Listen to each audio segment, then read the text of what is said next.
Hey, what's up, guys? It's Lex here for Sunrise Gaming, coming at you with a different video. Today, we're going to talk about some of the more recent trades and interesting things going on in the Overwatch League.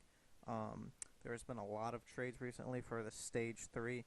If you guys haven't been keeping up, I always recommend watching the Overwatch League. It is a lot of fun to watch. You watch some of the most high level Overwatch games there is. It's very interesting. Just a quick recap. I know I'm going to miss a few, but here are some of the trades. And some of the signings. The Dallas Fuel have signed OGE and Unco. Unco coming from the Valiant. The Valiant have signed Bunny, which is coming from Soul Dynasty, and Custa, which is coming from the Dallas Fuel. So Fuel and Valiant have made a back and forth trade.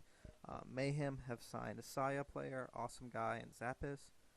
Shanghai have signed Gaguri, Fearless, and then Undead has been released.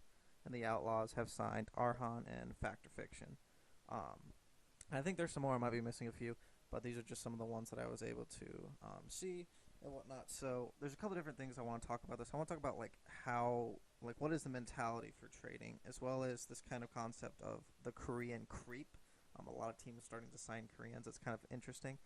So let's start with this idea of the Korean creep. The main thing to understand is that in South Korea, there's a whole different level of play, a different mentality when it comes to video gaming, that industry in general, even when it comes to esports. I mean, we've seen some of the best competition come from Korea and whatnot. So I think the primary thing to think about is that if you're going to sign a player to really help out your team, him or her being Korean is could be an advantage because it's a whole different style of play. It's a different mentality when it comes to it. They much more focused on gaming from a younger age at a high level of play. In America, if you want to sign the best basketball player, you look towards Americans in general. Baseball, football, same sort of thing. So when it comes to Overwatch, when it comes to esports in general, you might want to look towards Koreans. They have this ability to sort of be able to be the most reactive and be able to change their playstyle in small ways so that they don't lose track of what they're doing, but also be able to counter whatever the other team is doing. This is something that I think the New York Excel do really well, but they also keep up a really kind of like fast-paced mentality, which is very critical.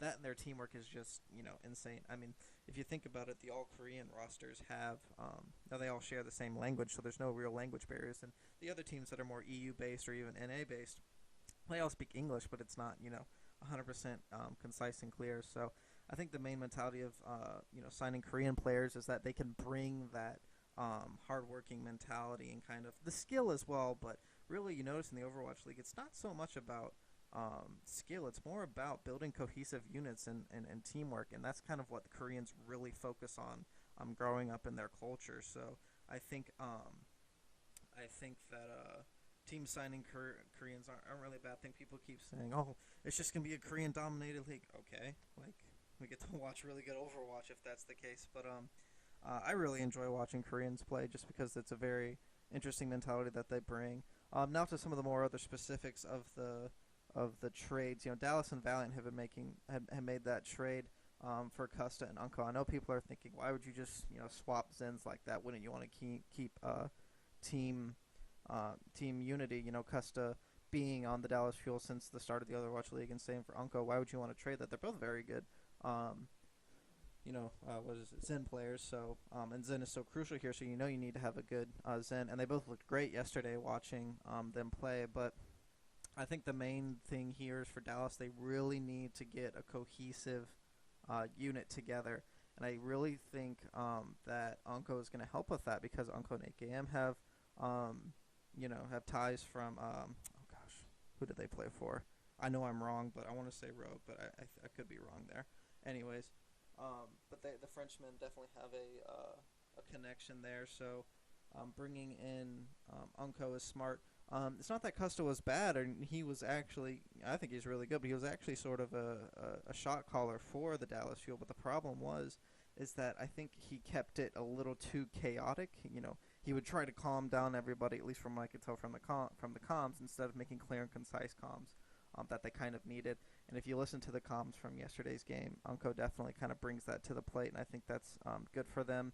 I'm honestly not really sure why Valiant was interested in the trade. Maybe they just wanted to change things up. They brought in Bunny from Dynasty. You know, that's great. They have Soon, and I don't really understand it, but I mean, it's good to bring in a player of Bunny's caliber. We all know Bunny from Apex days and how good he is. He just didn't get a lot of time from Soul Dynasty, so they traded him to the Valiant, which makes sense. Not sure why Valiant's bringing him in, but again, like I said, Koreans have that different level of play, that different mentality, and that works. But overall, Dallas looked really strong yesterday. Valiant looked really strong. I would say that the Dynasty made some mistakes in their lineup, but regardless, the Valiant looked really good. And then Shanghai bringing in their new players is very, very interesting. I know they lost 3-1 to Dallas, but their Overwatch is much more cleaner. This is a whole new team for them, basically. So it's going to take them a while to get used to each other. But you see some of their engagements were just a lot cleaner, and that's something definitely good to see from Shanghai. So I think overall these trades were a very good thing. I think these are the last couple trades that the league is allowing them to do. So these are the teams that are going to be going into playoffs and whatnot. I'm definitely excited to see Factor Fiction play. He's a player that I've definitely enjoyed watching. So I hope you guys are going to enjoy watching these new players. Let me know who you're most excited to see out of the new signings and then some of the trades. I hope you guys check us out on our YouTube live streams. We stream on this channel around every night, around 9 p.m., as well as on Twitch at that'll be sunrise_gaming91. So I thank you guys for watching. I hope you have a great day.